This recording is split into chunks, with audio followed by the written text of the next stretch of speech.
এই সোনারগাঁয়ের যে নামকরণ, এটা হলো রূপকথার একটা গল্প আর কি। রূপকথার গল্প অনেক আগে নাকি স্বর্ণের বৃষ্টি হয়েছে 2 দিন না 2.5 দিন সোনারগাঁতে। এটা একটা রূপকথার গল্প।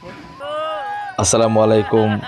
বাংলার পথে প্রান্তরে ঘুরতে ঘুরতে আজকে আমাদের গন্তব্য হচ্ছে ইশাখার শহর সোনারগাঁ। এই সোনারগাঁ জাদুঘর এবং পানাম সিটি আপনারা অনেকেই ভ্রমণ করেছেন।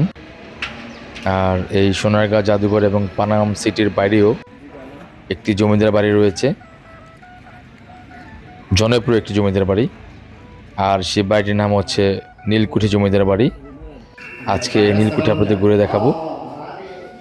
সোনারগাঁ পানাম নগরীর নতুন একটি জমিদার বাড়ি, এটা সম্পর্কে আমাদের অজানা ছিল। আজকে আপনাদের এটা দেখাবো।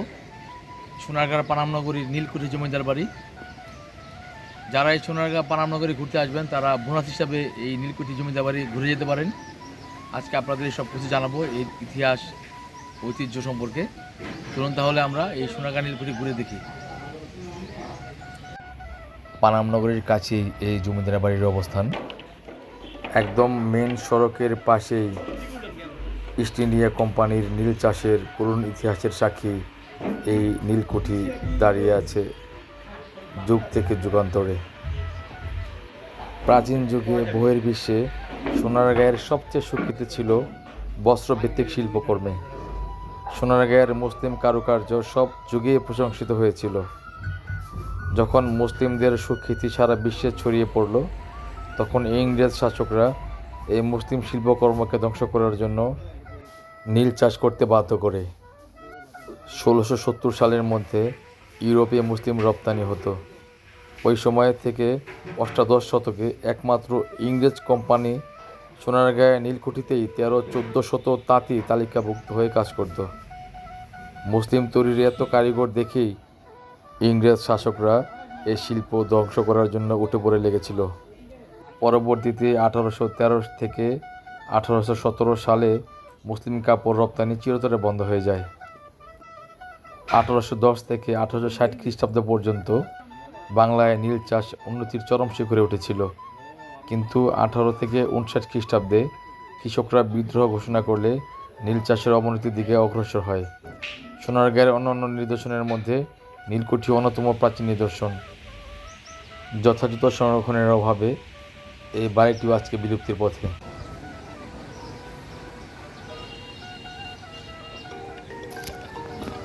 এই নীলকুঠি জমিদার বাড়ির বংশধরদের মধ্যে এখনও কিছু মানুষ জীবিত আছে, তাদেরকে আপনাদের দেখাবো আজকে। এই ভিডিওর মাধ্যমে আপনারা দেখতে পারবেন তাদেরকে, যাদের মালিকানায় রয়েছে, যারা ওয়ারিশ সূত্রে এই নীলকুঠির মালিক। কি চমৎকার অসাধারণ দৃশ্য, অসাধারণ, এক কথায় অসাধারণ। ওই সময়ে কি পরিমাণ জৌলসপূর্ণ ছিল এই বাড়িঘর। আমরা 3 তলা থেকে নিচে যাচ্ছি।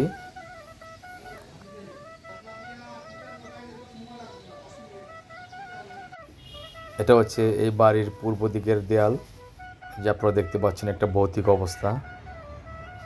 শ্যাওলা জমে আছে দেয়ালগুলোতে এবং একটা ভুতুরে ভুতুরে ভাব আছে, এই যে আপনারা দেখতে পাচ্ছেন নীলকুঠি জমিদার বাড়ি। যারা এই সোনারগাঁ পানাম নগরী ঘুরতে আসবেন তারা বোনাস হিসাবে এই নীলকুঠি ভ্রমণ করতে পারবেন। এখানে কোনো টিকিটের প্রয়োজন হয় না।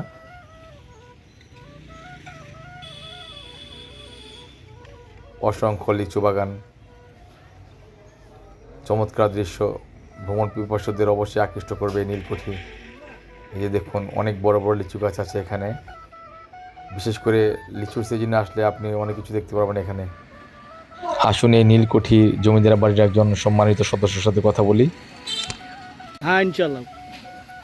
এই জমিদার বাড়ি হচ্ছে যে আমাদের মামা, এই মামার নানির বাড়ি এটা, এই নীলকুঠি জমিদার বাড়ি। আর মামার এই উপলক্ষে আজকে আমাদের এটা দেখার সৌভাগ্য হইল। আমাদের আর এই সম্পর্কে মামা একটু বলেন কিছু।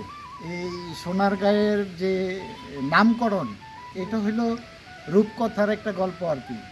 রূপকথার গল্প অনেক আগে নাকি স্বর্ণের বৃষ্টি হয়েছে 2 দিন না 2.5 দিন সোনারগাঁতে সোনারগাঁতে। এটা একটা রূপকথার গল্প। আরেকটা হলো ঈশা খাঁর রাজধানী ছিল সোনারগাঁ।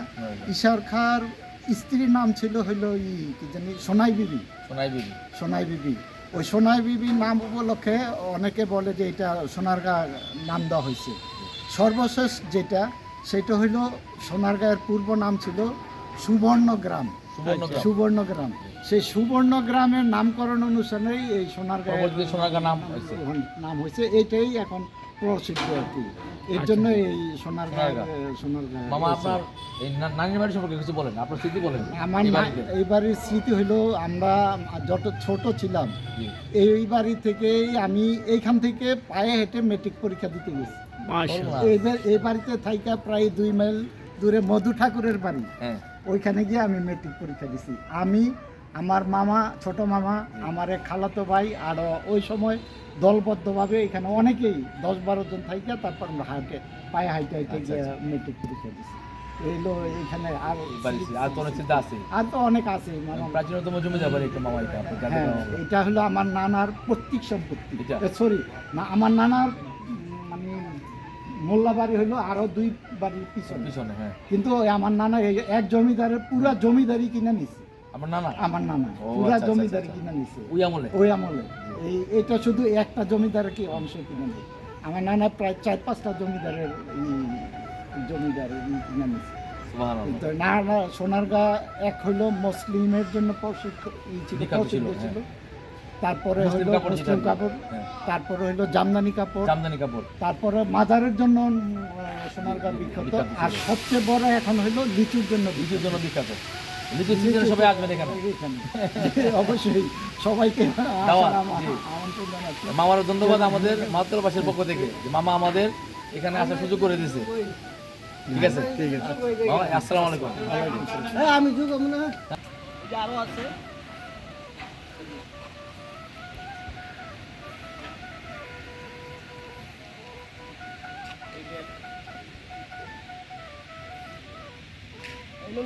লিচু গাছ।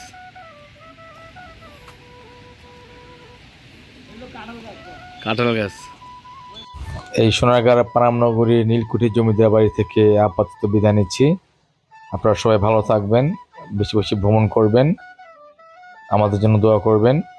আসসালামু আলাইকুম ওয়া রাহমাতুল্লাহ।